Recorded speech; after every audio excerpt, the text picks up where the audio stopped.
En primer lugar, Analía Rey y Mirta Mati, queríamos pedirles que presenten un poco lo que vienen trabajando en relación con la cuestión de archivos y de paso ya en la medida que van presentando que nos puedan contar un poco cómo fueron los orígenes de esos proyectos en los que están trabajando. En particular para Analía, una de las preguntas que nos surgía encontrándonos con el proyecto de AIRA era preguntarles cómo habían optado por ese nombre, por qué elegir la palabra archivo entre otras palabras posibles, cómo había sido ese momento fundacional de ponerle nombre a este proyecto.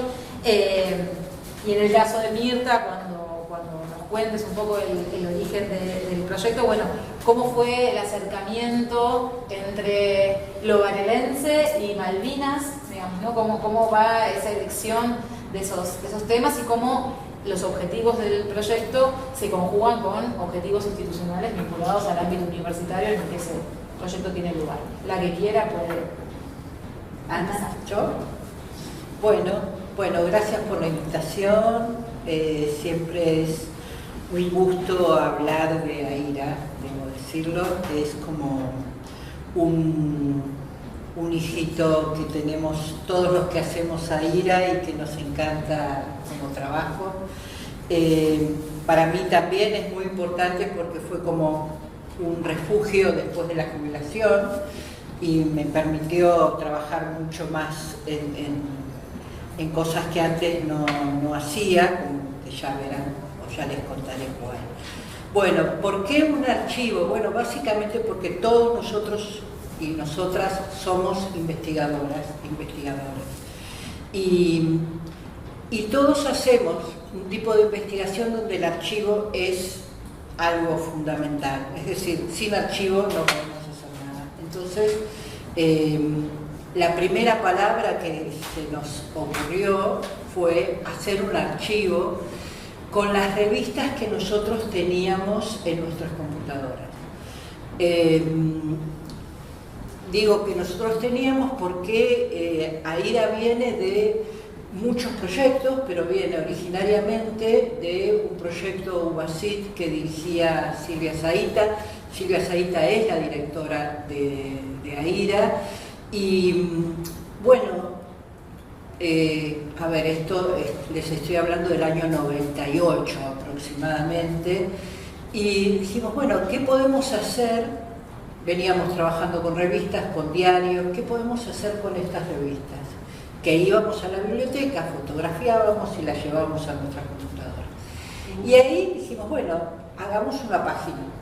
Y hicimos un archivo. Y primero iba a ser un archivo de revistas de izquierda, porque todos estábamos trabajando o revistas de izquierda, o revistas anarquistas, pero, bueno, empezamos a pensar que era mejor ampliarlo porque a la semana o a los 15 días que AIRA salió a la luz, Horacio Tarcus propuso América Lee, abrió América Lee. Y bueno, Horacio tiene un archivo de revistas y de documentación de izquierda, entonces nosotros dijimos, no, ahí no, eso no.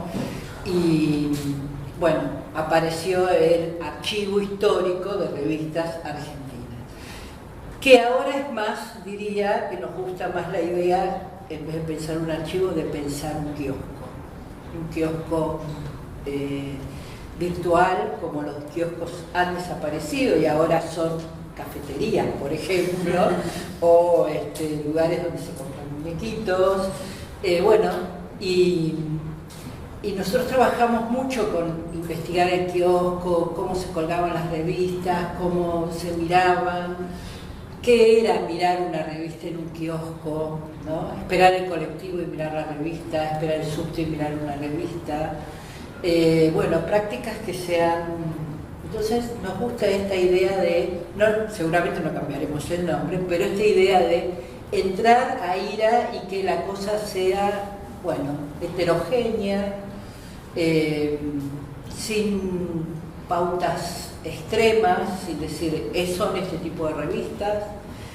Y bueno, estamos entusiasmados con eso, ¿no? Con esa idea. Bueno, no sé si estoy hablando mucho, pero... Está perfecto, está perfecto. Bueno, nosotros Nosotros entramos a los archivos, llegamos a los archivos, a diferencia de Ana, que vienen de la historia y de la historia de los medios. Nosotros tenemos un equipo bastante heterogéneo, que hay historiadores, comunicólogos, antropólogos, sociólogos. Y arrancamos en realidad con un UBASIT también, en 2008, en donde lo que indagábamos eran conmemoraciones nacionales, que es este librito que les traje, que después de UBA, cuando llegamos a UNAG, trabajamos con bicentenarios nacionales, en Cava, en Tucumán y en Varela. O sea, comparamos los actos en Nación con los actos en la localidad de Varela, que es donde está la Universidad Nacional Arturo Jauretche. En el contexto de los rituales nos encontramos con museos y archivos. Y en el contexto de los bicentenarios, la producción de museos y archivos también toma una presencia muy importante, están ahí. Así fuimos como virando de conmemoraciones a museos y archivos. Y creo que también históricamente hubo, o sea, el estudio de los museos, la museología, era un tema en esa década. Ahora veo que hay procesos socioculturales, reuniones de archivistas, redes, digo, hay como, están mucho más presentes los archivos, la archivología, que antes, que era como el tema de las y los historiadores, ¿no? Si eras historiador trabajabas con archivos, ¿no? Bueno, y si hacíamos comunicación, si hacíamos historia de los medios también. Entonces, bueno, fuimos como que los archivos se nos presentaron, y al tener ese equipo heterogéneo, una cuestión central es problematizar la idea de archivo, que es muy distinta para quienes hacen la historia, muy distinta para quienes trabajan como archivistas, muy distinta para la gente de arte, ¿no? Archivo y performance, por ejemplo. La propuesta de una performance o de construir los archivos, de plantear tipos de documentación que hasta son antiarchivistas, digo, bueno, eso nos trajo como algo interesante. Por eso el último librito que tenemos, que está online, se llama Archívese también. Y lo que encontramos, como nosotros trabajamos con proyectos de investigación y de vinculación en la UNAG, que es lo que acá se llama extensión, trabajamos con organizaciones sociocomunitarias. Bueno, hicimos entrevistas a archivos locales de Varela y de Quilmes, sobre todo que tematizan la historia local. Este otro librito, Postales Varelenses, que también lo llamamos postales como para dar cuenta de un formato en desuso. Hoy casi nadie usa postales, ¿no? Digo, o por lo menos no con la primacía que tenían en el contexto de los centenarios, que ahí encontramos esos archivos, incluso locales de Varela, ¿no? Bueno, esto nos permitía un poco jugar con esa idea de la memoria y la historia, y hacer entrevistas a estas personas que se encargan, por ejemplo, el archivo fotográfico de Quilmes, o el archivo y museo histórico y de arte de Florencio Varela, que tienen esos archivos de la identidad local. Problematizar también esa relación entre lo nacional y lo localizado. Y con las organizaciones sociocomunitarias, con lo que después podemos seguir conversando más en profundidad, pero con lo que nos encontramos es que usan cosas, las guardan, las conservan, las muestran, las comunican y no les llaman archivo a eso. Y bueno, y Malvinas en realidad no llegó porque es un tema, hoy hablábamos con Analia, es un tema evitado, podemos decir mucho. Siempre vuelve el tema de Malvinas, pero en el campo académico y científico no es un tema que se elija demasiado, y en el caso del UNAG era totalmente vacante. Entonces, bueno, ante ese desafío dijimos armemos un programa sobre el tema. Era cuando estudiamos conmemoraciones en el calendario nacional, era solo una fecha, el 2 de abril, teníamos muchas compañeras y compañeros que trabajaban mucho más, 24 de marzo, 25 de mayo, 9 de julio, 2 de abril estaba ahí como algo secundario. Y entonces, bueno, fue un desafío incorporar esta temática como transversal. Y ahí nos encontramos con las organizaciones de veteranos y ahora las subcomisiones de hijas e hijos de veteranos, que lo que están armando son museos, con el nombre museo, no están reconocidos como museos. Y bueno, y ahí tienen sus objetos y sus archivos y un poco la demanda a la universidad de que los ayudemos para ver, bueno, eso. Ellos no se preocupan mucho por la conservación, a diferencia de los archivistas, pero sí, por ejemplo, ante situaciones concretas como, no sé, un robo de cartas que nosotros habíamos digitalizado para nuestro proyecto, ¿no? Le roban un portafolio a un veterano y tenía las cartas de él. Entonces ahí uno toma conciencia, me parece que eso fue como una conciencia mutua del grupo, de la necesidad de, bueno, esto, de no ir con los originales, o sí ir, pero tener un resguardo digital. Y nuestro también, que no era solo para nuestros resultados de investigación, sino una demanda ahí de eso, de que no hay archivos, un poco como decía Ana, ¿no? Ante esa vacancia del estado de los archivos en nuestro país, del poco presupuesto, si la universidad puede aportar con esa formación de archivos. ¿Bien? Bien, perfecto. Si seguimos ahí indagando un poco de lo que va del inicio como a la consolidación de estos procesos de trabajo, un poco la pregunta para Analía tenía que ver, bueno, como hoy AIRA es, bueno, prácticamente conocido, al menos en nuestro mundo de la comunicación, digo, es un portal que visitamos de manera frecuente, que conocemos, que seguramente casi todas y todos hemos navegado en algún momento. Desde aquel momento que vos decís, bueno, teníamos nuestro material de investigación digitalizado y fue creciendo hasta lo que conocemos hoy por AIRA, que es diverso, que tiene un conjunto muy amplio de materiales. ¿Cómo, digamos, si hay puntos de inflexión en ese desplazamiento, tomas de decisión que han ido haciendo que, bueno, el portal haya ido modificándose? Si se han ido modificando los criterios de selección, porque entiendo que en un primer momento esa selección estaba determinada por objetos de investigación y hoy en día me pregunto cuáles son los criterios para la inclusión, nos preguntamos, cuáles son los criterios para seleccionar esta revista sí, esta no, o para darle cabida a todas. Después le pregunto a Mirta, pero... Bueno, nosotros tuvimos nuestro primer archivo, es decir, la primera página en el 2015. Era una cosa, a ver, si hoy en día es artesanal AIRA, en el 2015 era algo raro, porque nosotros no tocábamos nada, o sea, lo que hacíamos era mandarle a un programador, ni siquiera era un programador, alguien que nos había armado una página y subía las revistas y subía los índices aparte.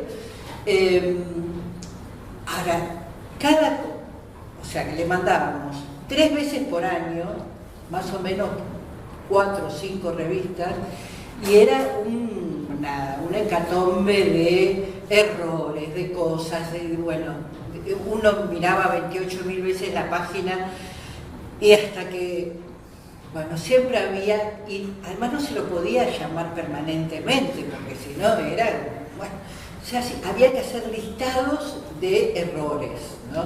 Bueno, falta tal página, no está tal cosa, no se ve tal otra, bueno, y eran listados de errores que él nos devolvía, porque además no vivía en la capital, vivía en otra provincia. En el 2018 ganamos un subsidio de agencia CONICET muy importante. Y ya veníamos diciendo, nosotros así no podemos seguir trabajando, tenemos que tener control de lo que hacemos, porque si no... Y bueno, en el 2018 empezamos a diseñar esta página que ustedes ven ahora y el uso del WordPress como la herramienta que usamos para subir, es decir, todos manejamos el WordPress, algunos con muchísimo más destreza que otros, y eso generó, digamos, un manejo de lo que nosotros queríamos hacer, ¿no?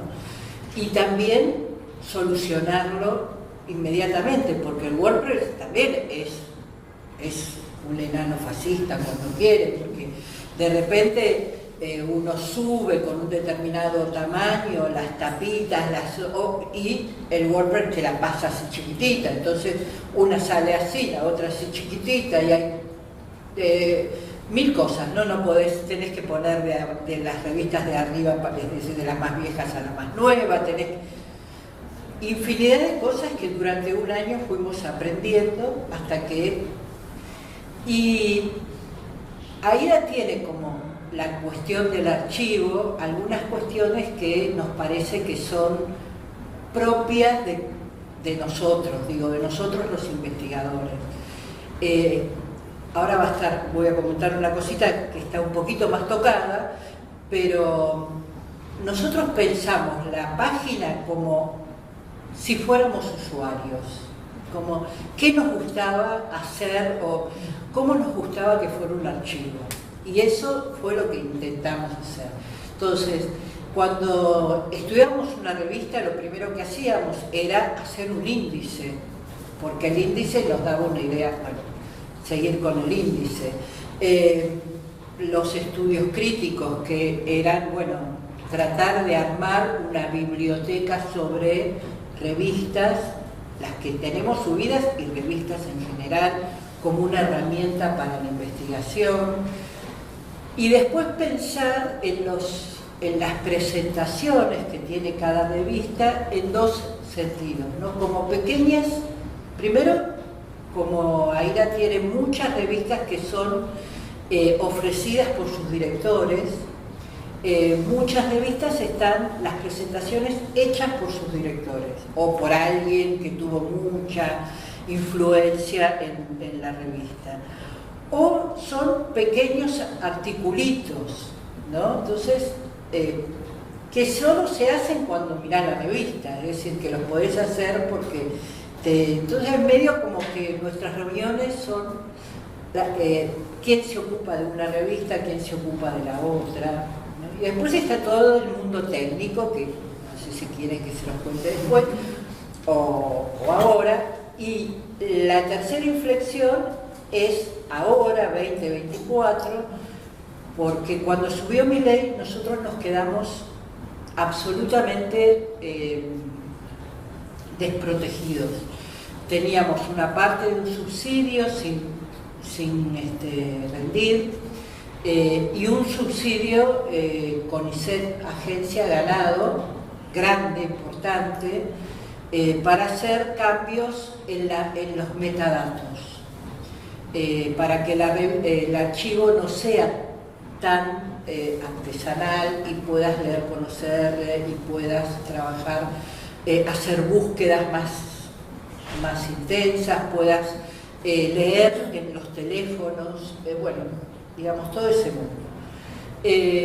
Bueno, ganamos todo eso, no recibimos un peso, pero tampoco teníamos plata para pagar, AIDA es un .com, para pagar el sitio, así que durante un año lo manteníamos nosotros en nuestro bolsillo, hicimos una colecta, a escribir a quién nos podía dar algo, y la verdad que la gente fue generosa con nosotros porque pudimos pagar por lo menos 4 o 5 meses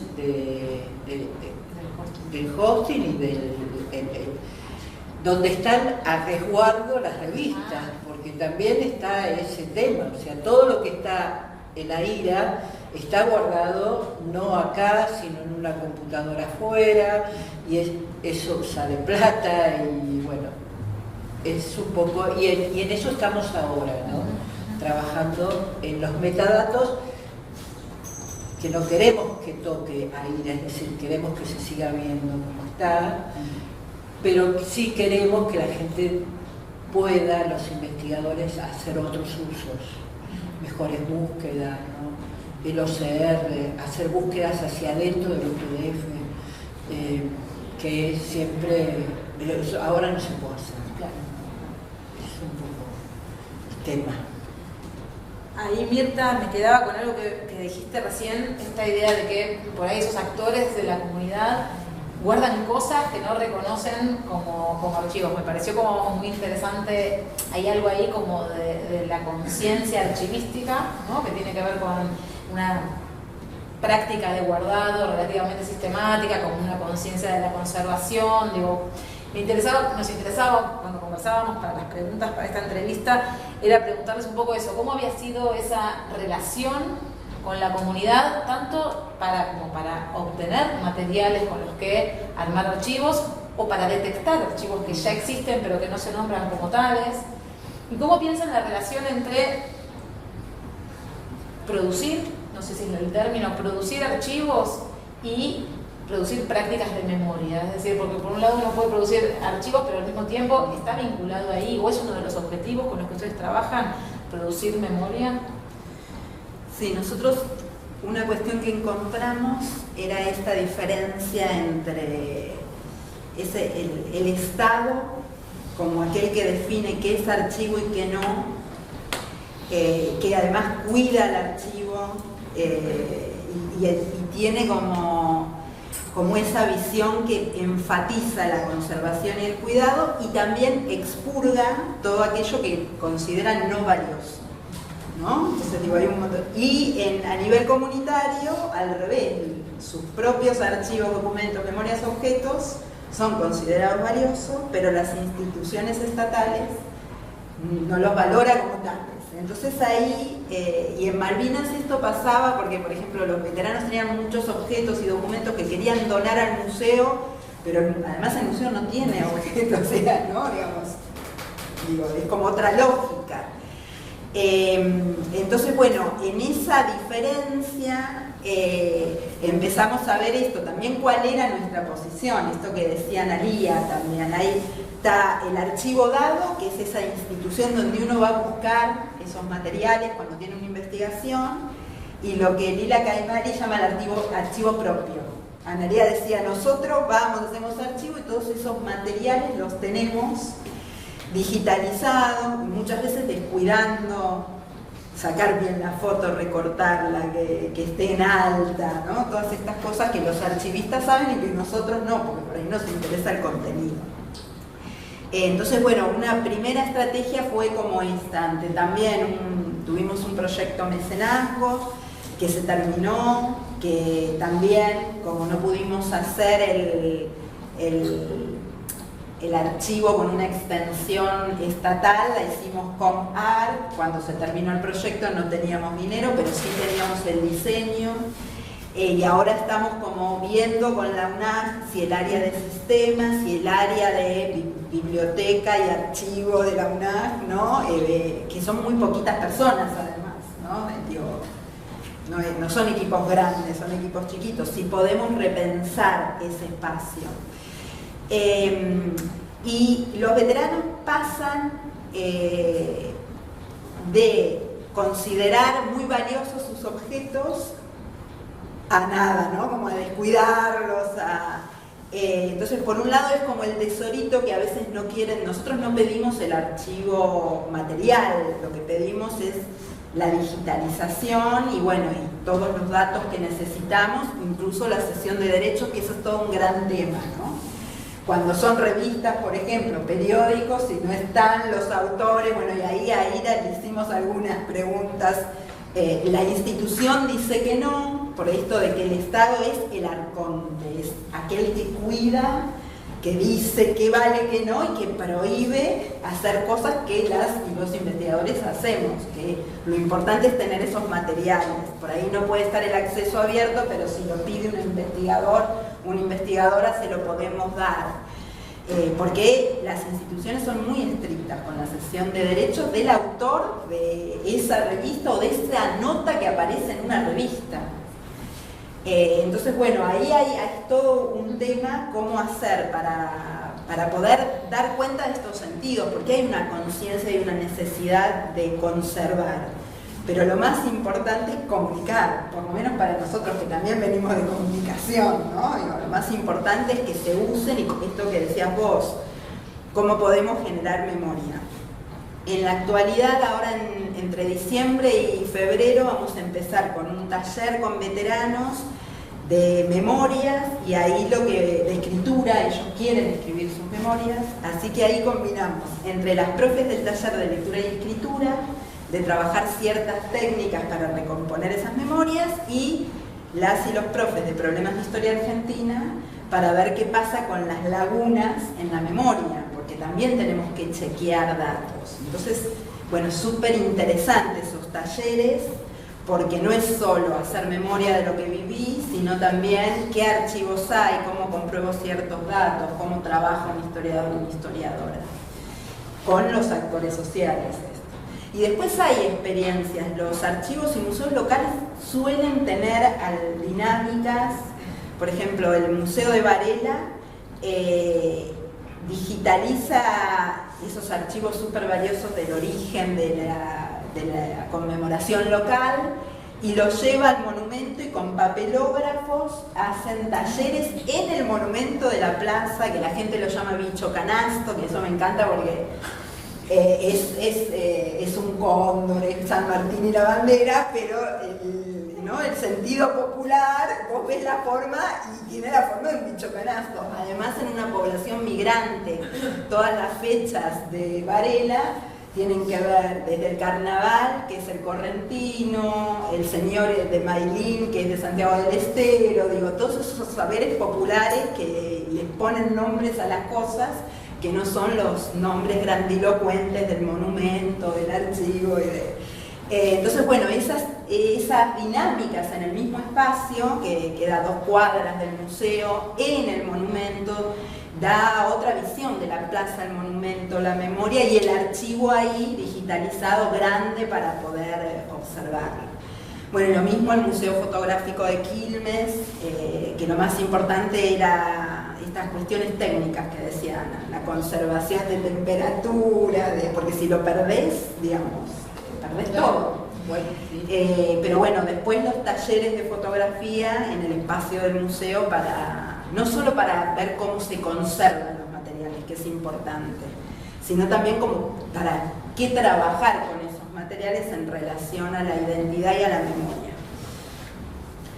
Ahí pasamos como un bloque ahora que tiene que ver con las decisiones metodológicas, algo que hemos venido como reflexionando en la materia. Entonces ahí, bueno, preguntar en particular para Ira, ¿cómo es ese proceso? Imaginemos que toma la decisión de incorporar cierta revista. ¿Cómo es todo ese proceso que hace que se pase de la revista en su formato físico a que esté disponible a los usuarios en el portal? Bueno, en principio AIRA no es un repositorio, es decir, nosotros no tenemos revistas.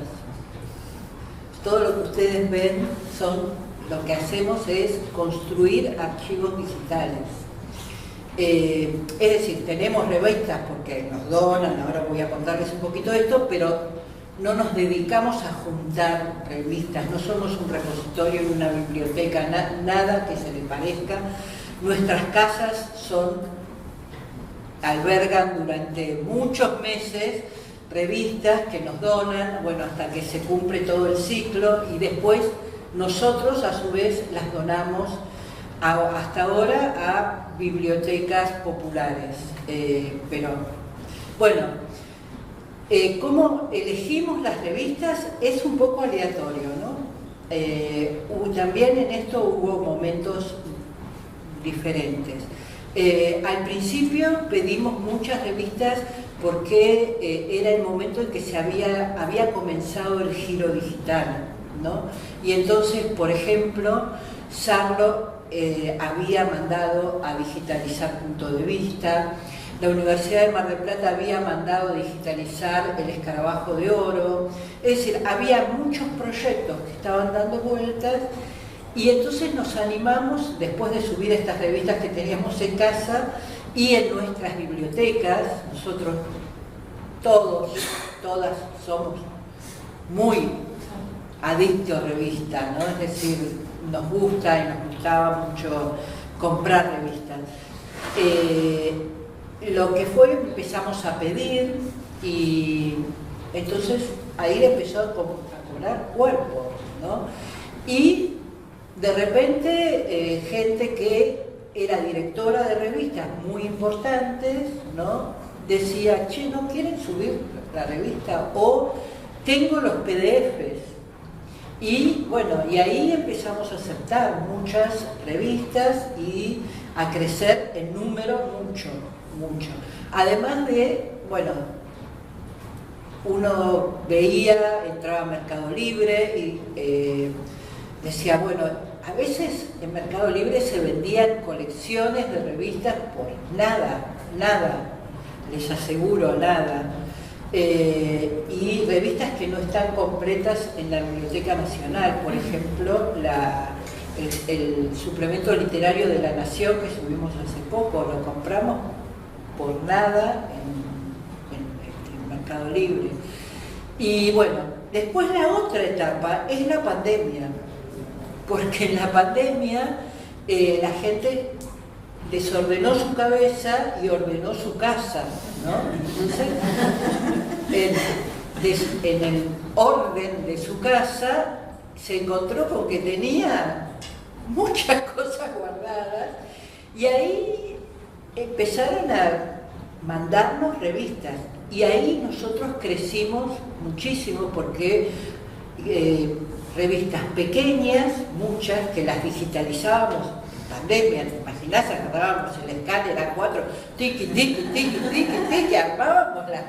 Nada mejor que hacer. Y subíamos, no teníamos muchas cosas que hacer, pero nos llegaron colecciones muy grandes, como por ejemplo Primera Plana, por ejemplo Panorama, ¿no? Esas colecciones que llevan mucho trabajo y mucha plata. Esas sí llevan mucha plata, porque de repente subir Primera Plana, que la hicimos por un mecenazgo, es digitalizar, porque una parte estaba en la casa de la abuela de Cecilia Belez, que es una colega de aquí, trabaja acá, otra parte la donó no sé quién, otro tenía 4 o 5 números que no teníamos y así se fue armando casi 600 números. Y eso sí mandamos a escanear y hacer el índice es casi una epopeya. Es una epopeya, porque es una revista muy compleja en todo en su diseño, pero también en su ideología. Entonces, bueno, había que trabajar. Y ahí empezamos a pensar en los semanarios y en subir revistas con más número y más alcance, ¿no? Así que hubo de todo un poco, de todo un poco. El Amante, por ejemplo, ¿no? Y la gente, con respecto era una obsesión pensar en la cosa legal. Me acuerdo que subimos el suplemento multicolor de los sábados, que decía Borgia, en pleno momento en que María Kodama estaba con todas las antenas puestas, y dijimos, bueno, subamos, a ver qué pasa. No pasó nada. No pasó nada, bueno, siguió. Si pasaba, la bajábamos, ¿no? Subimos El Amante de alguien que tenía, dijimos, bueno, El Amante siempre se un personaje complicado, y tuvimos un problema por una pavada que no era la revista, sino por la presentación, que al director no le gustó cómo se dijo tal cosa. De todas maneras no se bajó nada, ¿no? Y es fácil, bueno, todos pueden bajar todo lo que hay en la isla, eso también es cierto, ¿no? Ahí, Mirta, y en el caso de ustedes, el proceso de trabajo, recién hiciste una mención, ¿no? Nosotros no nos quedamos con los originales vuelven, digo, bueno, hay un proceso, hay un conjunto de decisiones metodológicas que más o menos se repiten para el conjunto de los materiales, son decisiones que se van viendo caso a caso de acuerdo a los actores con los que articulan, y el hecho de trabajar con la comunidad, ¿supone alguna variante más a la ya compleja articulación entre archivistas e investigadores, Sí. ¿no? ¿Hay algo más en términos metodológicos ahí que sea específico de lo que ustedes hacen? Fueron distintos todos los casos porque la estrategia, por ejemplo, de contactarnos con investigadores para que donaran sus archivos, que es interesante porque uno no tiene que volver desde cero, aunque es verdad que es distinto ir al archivo que bajar algo de virtual, ¿no? De eso después podemos charlar. Tiene sus pros y sus contras cada cosa. Pero es verdad que estamos en un momento donde lo digital permite ese acceso que antes era imposible de, ¿no? Además era, bueno, esto es algo que siempre dicen nuestros colegas de Ushuaia, por ejemplo, Río Grande, que todo te queda lejos, porque todos los archivos nacionales están cerca de acá. Entonces, bueno, cada caso es distinto. Esto de los investigadores era difícil por esto de no hay cesión de derechos ahí, porque es el archivo propio, el archivo que yo me hice. Digo, muchas veces esa fotografía no es de tu autoría, ¿no? Digo, vos la conseguiste de algún otro y la usaste, porque en nuestras producciones de tesinas o TIF, o digo, uno colocaba, ponías la fuente que te la había dado tal y ya estaba. Entonces, cuando uno tiene que subir a un archivo, un repositorio o publicar un libro, ahí cambia el tema de la cesión de derechos. Después, por ejemplo, hay algunos archivos como el archivo del gobernador Campos, que lo tiene la hija, que son fotografías, algunos periódicos y unas diapositivas, que ahí lo cede la hija, estamos digitalizando en un escáner común, que es el que tenemos en UNA, digamos, es el que tiene el sector de biblioteca y el que tenemos en el instituto es el mismo, que es el común, así que estamos digitalizando. Lo que no sabemos cómo hacer es con las diapositivas, porque es otro... No, se puede escanear ahí. Bien, pero hay que comprar una especie de soporte que permita el ingreso de la diapositiva. Bien, bien. Vamos después a... Porque estábamos viendo porque hay cosas, esto que decía Analía, de lo artesanal.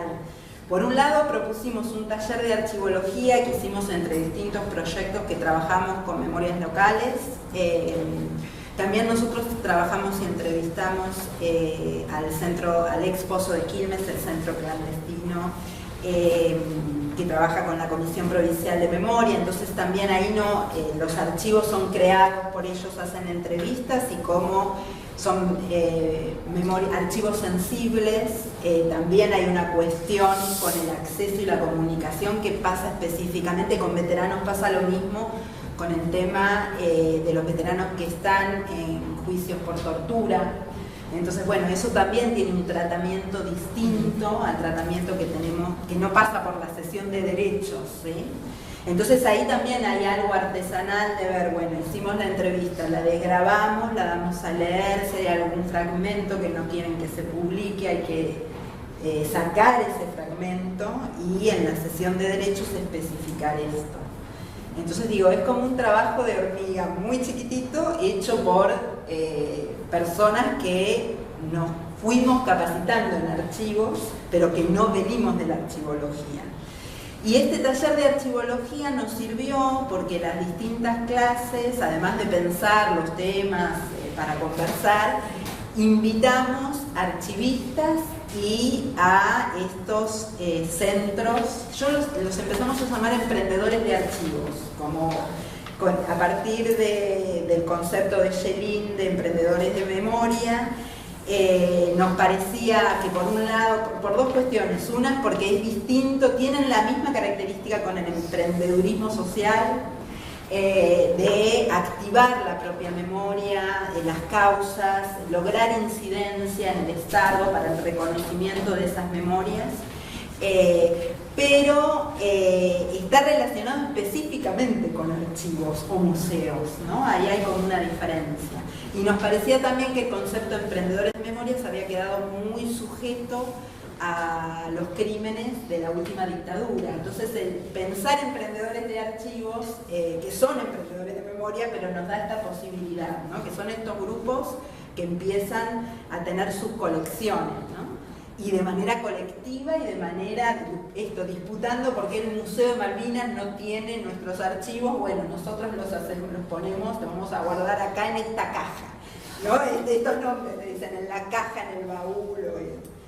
Y el taller nos sirvió porque por un lado archivistas o, por ejemplo, en el Museo de Fotografía, que es muy distinto cómo se conserva una fotografía a otro tipo de documento, nos permitió tener en cuenta esto técnico, así como decís vos con la diapositiva, como esa cuestión bien concreta y técnica, de qué tipo de cómo elaboro la caja, cómo elaboro el sobre, con qué tipo de papel libre de ácido, bueno, toda esa cuestión.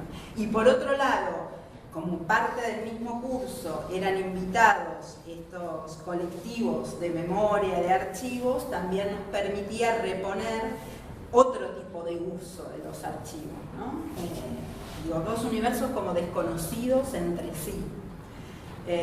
Un poco esto también nosotros lo vemos a partir de Malvinas, pero es la historia de nuestras sociedades, ¿no? De cómo nos dividió la colonialidad del poder. Y entonces cada uno está con su nichito y con su protocolo, y bueno, y un poco es cruzar esas fronteras, ¿no? En Estados Unidos es muy común, ¿no?, que haya museos de comunidades muy locales, muy pequeños, y me parece que tienen más plata. Tienen más plata y también sí, y también por ejemplo en América Latina es común el Museo Comunitario de Comunidades de Pueblos Originarios, ¿no? Y en Argentina no hay tanto museo comunitario, ¿no? Digo, hay como otras tradiciones nacionales y se desconocen entre sí. Y bueno, y hay organizaciones, la UNESCO tiene sus, ¿no?, tanto de museos como de archivos, y a veces estos grupos no saben cómo hacer para ser reconocidos como tales. El Estado, hay gobiernos que trabajan más con organizaciones comunitarias y hay otros que descuidan totalmente esto. Entonces también eso, y las universidades que somos tan autónomas, que bueno, si hay un grupo que le interesa el tema lo gestiona y lo hace, pero si no, también está bien, no se hace, ¿no? Digo, bueno, es un lindo... Sí. Un lindo juego al que nos tocó jugar, pero bueno, acá estamos. Hay otro de, digamos, las preguntas que habían surgido conversando cuando conocimos sus proyectos acá en clase. Había un conjunto de preguntas que se disparaban como un vector hacia adelante, ¿no? Digo, recién conversabas, decías, Analía, por ejemplo, esta cuestión, bueno, para pensar la durabilidad, la permanencia del acceso a las revistas, tenemos la digitalización, está en una computadora, está en otro lugar, ¿no? Vamos a ver cómo, bueno, ¿cuáles son, digamos, las estrategias o las maneras en las que piensan la sustentabilidad de los proyectos a todo nivel? Presupuestario es una de sus dimensiones, ¿no? Digo, pero después es también, bueno, como que siga existiendo en la medida en que pueda ser consultado, en que sea considerado valioso para una comunidad. Digo, bueno, ¿cuáles son las estrategias por las cuales piensan que los proyectos en los que están involucradas pueden durar e incluso crecer? Bueno, nosotros pensamos que AIRA va a perdurar. Una de las cosas que en relación a estos temores legales y demás fue que la página fuera un .com y no fuera un .gov y no tuviera ningún tipo de... Entonces, bueno, eso nos da mucha independencia porque nosotros subimos lo que queremos, pero a su vez somos dependientes de la financiación que nos puede brindar, en este caso la UBA, y que nos puede brindar mecenazgo. Mecenazgo es más fácil porque es una cosa totalmente privada, ¿no? No sé si saben, mecenazgo es como que una empresa vos presentás un proyecto, lo eligen y después tenés que salir a buscar un mecenas, que te la tenés que rebuscar. La primera vez que ganamos un mecenazgo, nosotros escribimos 500 cartas, 500 mails a 500 lugares diferentes, pues no teníamos ni la menor idea de cómo se hacía eso. Y el gobierno de la ciudad no te dice, mire, vaya por tal lado, haga tal cosa, nada. Entonces, bueno, y desgravan impuestos. Por eso desgravar, sabemos que uno desgrava impuestos, pero bueno, que por eso el interés de estas empresas. bueno, y hasta que encontramos una que nos financió, bueno, y ahora se ha convertido como nuestro mecenas, ¿no? Que está bueno porque cada proyecto que ganamos, ellos indirectamente escribimos y están como presentes. Eso es una cuestión. Después, ¿cómo pensamos en la sucesión? Que me parece que ahí está la cuestión, ¿no? Uno conoce historias, por ejemplo, Washington Pereira, que tenía esa enorme colección de revistas que estaba por la calle Boedo y que, bueno, y quedó en la nada. En parte se le robaron parte de lo que tenía y, bueno, nosotros lo que queremos es estar, por un lado, dentro de una estructura académica, seguir generando gente que le interese hacer este trabajo e ir armando. Yo pienso que vamos a ir haciéndolo más lentamente, otras revistas que es más complicado conseguirlas. Por ejemplo, 7 días ilustrados, Cora Gamarnik, una vez o dos por año me dice, ¿por qué no suben 7 días ilustrados? Bueno, es complicadísimo subir 7 días ilustrados. Primero porque no la tenemos, entonces tenemos que ver quién la puede tener, quién la puede prestar, cómo la puede... Es toda una estrategia y lo que queremos y lo que nos gustaría es eso, que haya jóvenes que se integren al equipo y que puedan disfrutar del equipo, digo, ¿no? Nosotros hace unos días cumplimos 10 años y era muy copado ver que ahí había gente que había donado revistas, gente que había hecho revistas, lectores, el pibe que había hecho la revista de Palermo Sensible, que nunca conocí, que me mandó la revista, se me presenta y me dice, hola, ¿vos sos Analía? Yo soy Palermo Sensible. Bueno, esa idea de comunidad, ¿no? Nosotros lo que queremos es generar esta idea de comunidad. El abuelo que hace ver a su nieto Patonzú, la señora que escribe de Bolivia y dice, yo iba con mi mamá trabajaba, era mucama y vivíamos en la Argentina y me compraba la revista Anteojito y entonces ahora me doy cuenta que ustedes tienen la revista Anteojito, pero ¿me puede explicar, todo esto por Facebook, ¿me puede explicar cómo hago para mirar la revista? ¿No? Entonces vos tenés que decirle, bueno, tenés que hacer tal cosa, tal otra, ¿no? O sea, hay mucho de uso académico, ¿no?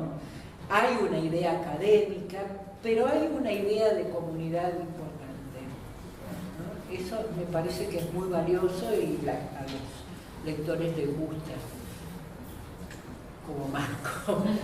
Y después, bueno, elegir revistas, nosotros no elegimos, ya como decía, vienen un poco a uno, ¿no?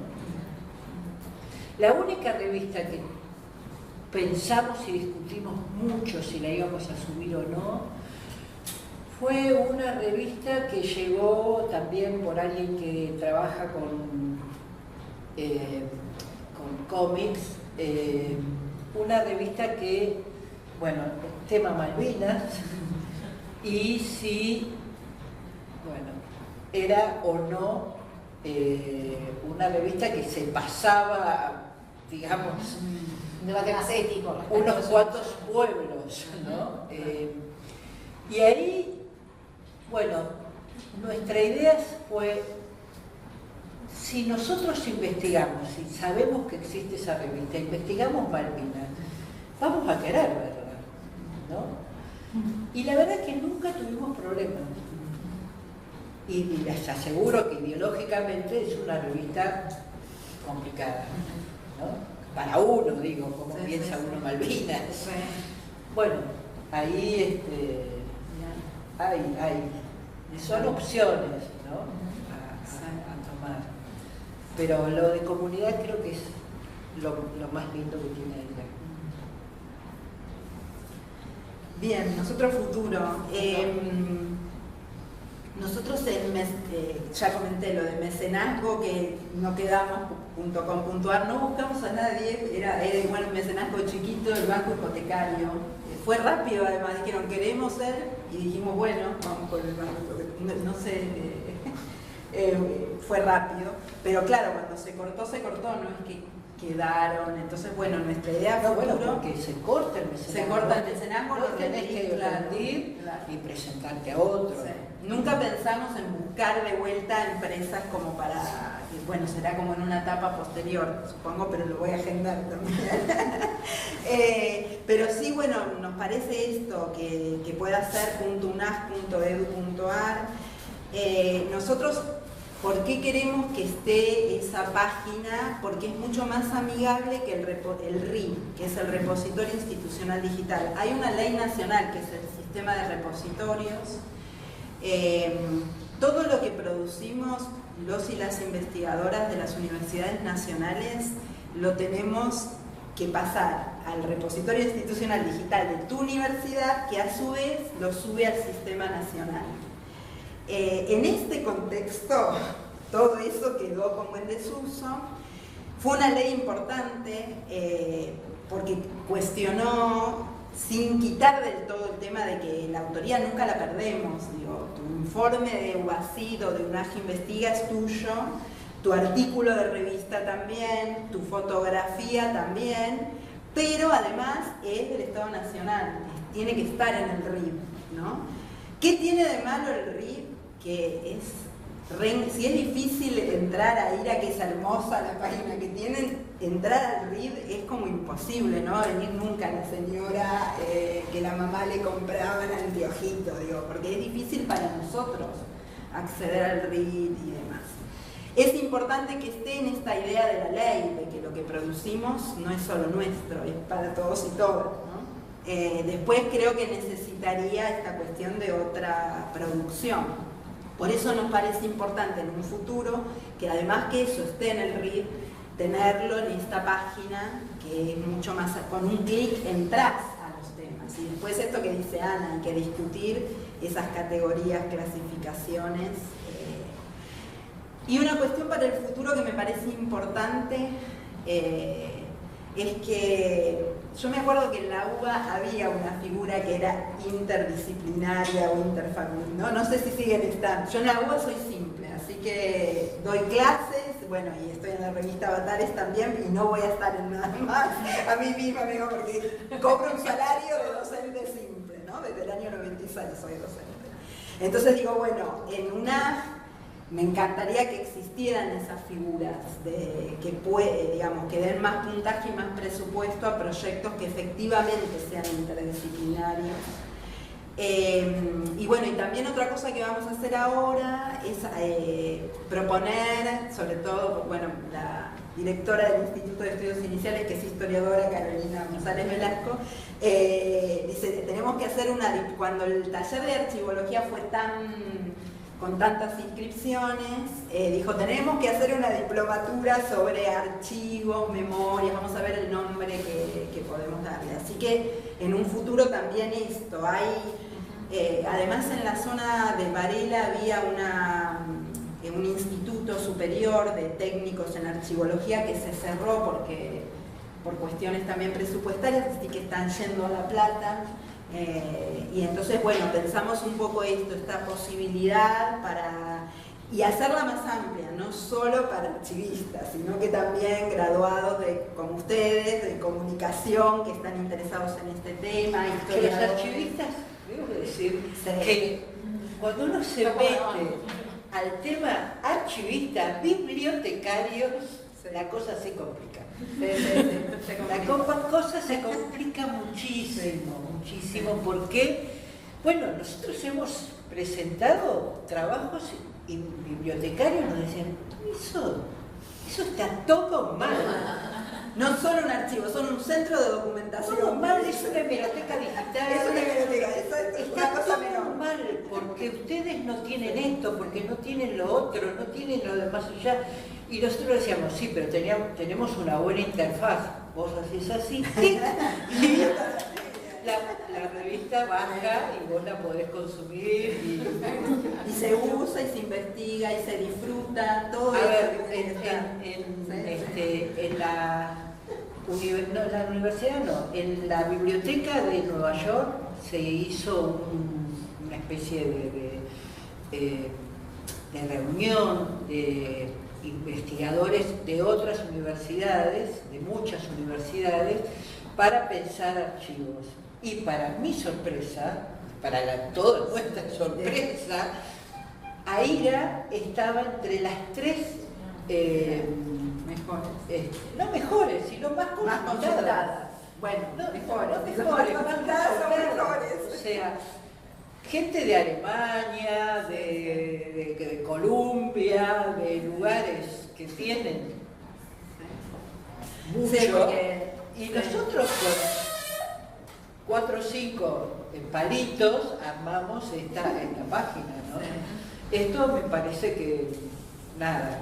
Pues viene un loco y te dice las ciencias sociales no sirven para No, ahí también nada. pensaba algo que justo discutíamos en el momento anterior, pero que tiene que ver también con el acceso común a los materiales para la producción de la democratización, porque digo, en el campo de los archivos hoy se habla de esto, no solo de la conservación y la custodia, sino que efectivamente sea parte de un proceso de democratización, de acceso abierto, bueno, todos esos valores que también hoy mundialmente están en disputa, ¿no? Entonces digo, pero bueno, la apuesta es esa, por eso digo, en ese sentido es mejor un archivo como AIRA.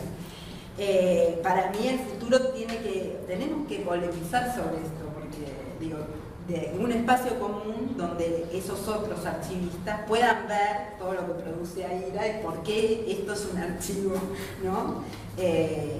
Digo, me parece que nos falta me parece que en el futuro tenemos que avanzar hacia eso, a esas figuras como, obviamente que desde arriba, desde las instituciones, promover ese tipo de proyectos nos favorece, porque no estamos esperando desde abajo que nos juntemos, que no, digo, es importante que desde las universidades, que tenemos autonomía en ese sentido, cuando un gobierno está en contra, está bueno que la universidad tenga autonomía. Sí, que además se institucionalicen los... Eso me parece que, ¿no? Y uno mira los procesos de institucionalización de archivos no gubernamentales, y bueno, todos han tenido que hacer su camino, ¿no? CEDINSI es un ejemplo de eso, ¿no? De cómo se institucionalizó a partir de Horacio coleccionista, ¿no? Y lo logró mucho, porque hoy en día tiene hasta investigadores CONICET, ¿no? Y tiene como pudo armar una institucionalización de ese archivo, sin estar en una universidad. Claro. Está bien que ahora está como atado a la USAM y demás, pero me parece que es interesante eso, ¿no? Permite la sostenibilidad y sin perder esto que es, bueno, la cancha, digamos, sin perder el juego, ¿no? La dinámica social que seguro va a ir transformando. Y también, bueno, esto que vos decías, las nuevas tecnologías, la inteligencia artificial, ¿no? Todo esto trae un mundo que por más que un archivista te diga, ustedes no lo son, bueno, hay un montón de nuevas invenciones que problematizan el archivo de otro modo y que habrá que entrenar esa inteligencia para que diga lo que dice el archivo y que esté en el archivo aquello que queremos que esté también, ¿no? Nosotros al principio antes de la inteligencia artificial, teníamos como, bueno, cuáles eran las revistas más visitadas, ¿no? Y se podía hacer entrando a la página, ¿no? Y te decía tal revista, tal otra, hacía un ranking de revistas. Y te decía cuánta gente había entrado, ¿no? Cuánta gente entró al sitio. Y cómo podías medir, bueno, si subías Fierro, hacía así, si subías revistas muy populares, subía, hasta que en un momento esas entradas se convirtieron en 200.000 entradas por día. ¿Y esto? El compañero que siempre hay uno que está atento a todo eso, ¿no? Nos escribe un mail y dice, algo está pasando. Bueno, lo que está pasando son los bots, ¿no? Hasta que nos avivamos que eso era, y ahí ya todo eso nos daba tanto orgullo y decía, bueno, ya no es tan así. No es tan así. Los bots vienen por vos, ¿no? No está bueno. Para cerrar, no sé, diferente.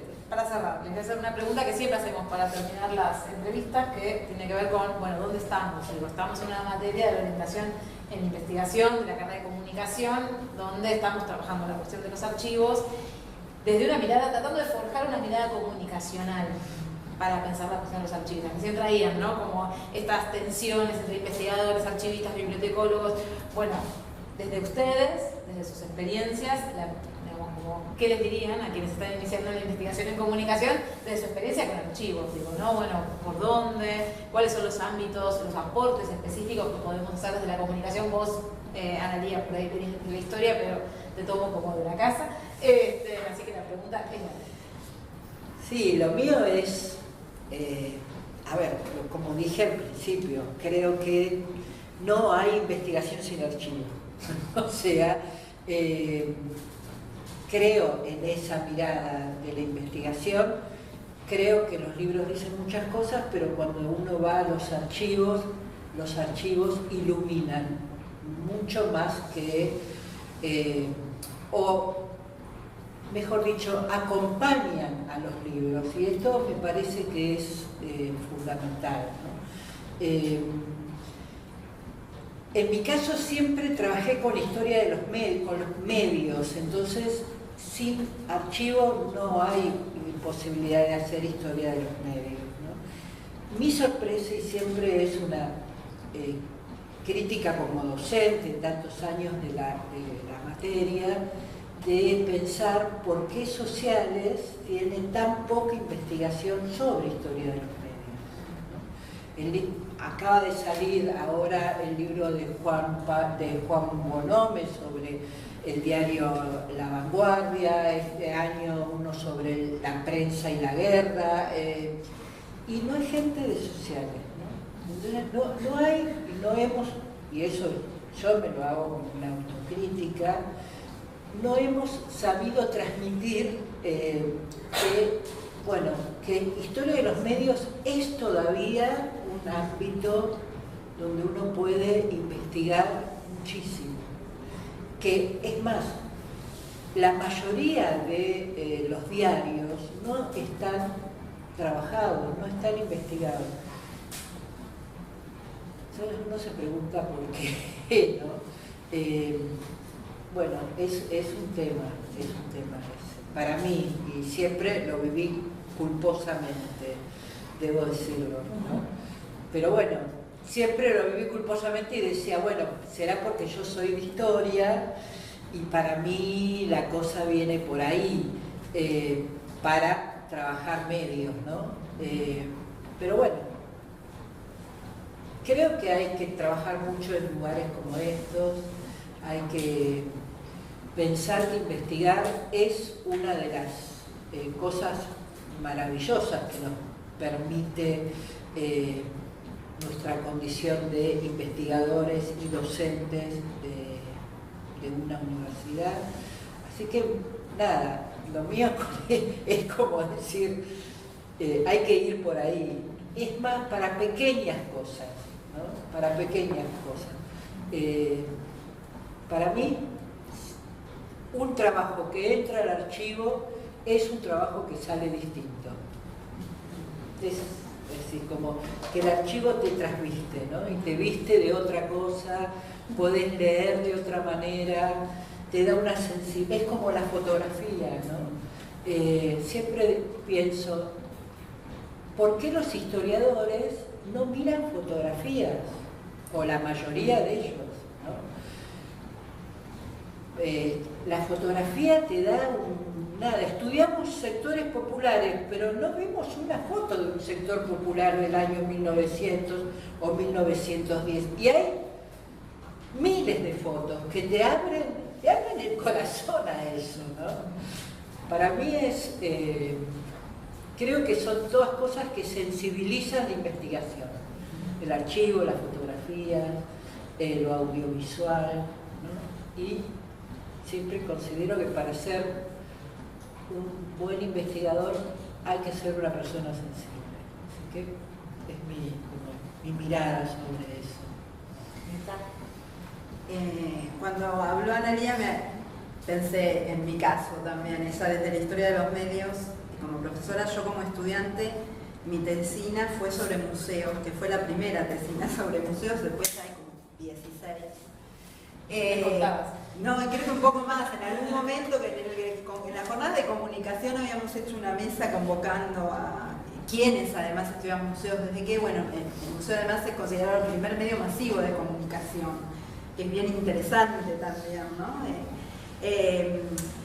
Y un poco ahí, y con el archivo creo que pasa lo mismo, es esto de seguir a los objetos, esto que decía Ana también, de esa sensibilidad y curiosidad también. Investigar es esto. En primer lugar, cómo está en archivos también, las ciencias de la información dicen que son las bases de la archivología. Entonces, ¿no? Eso está en todos los manuales de archivistas. Entonces dijo, ahí los de comunicación, las y los de comunicación tenemos algo que hacer. En museos también, digo, como esta idea de que ya que hablan de nuestro campo, bueno, a ver nosotros cómo hacemos que no lo piensen como el esquemita básico, ¿no? Como eso mínimo, problematizarlo.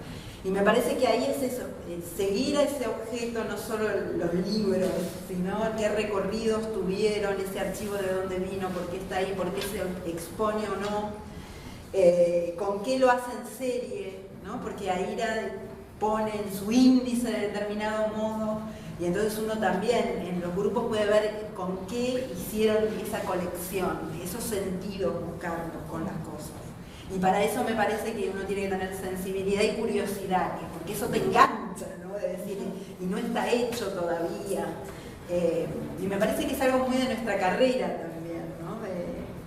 De repensar eso que otros ya visitaron, pero con esta otra perspectiva que es de las personas que hacemos comunicación, enseñamos comunicación, investigamos comunicación, no importa que sea historia de los medios, archivos, museos. Bueno, muchas gracias. A ustedes.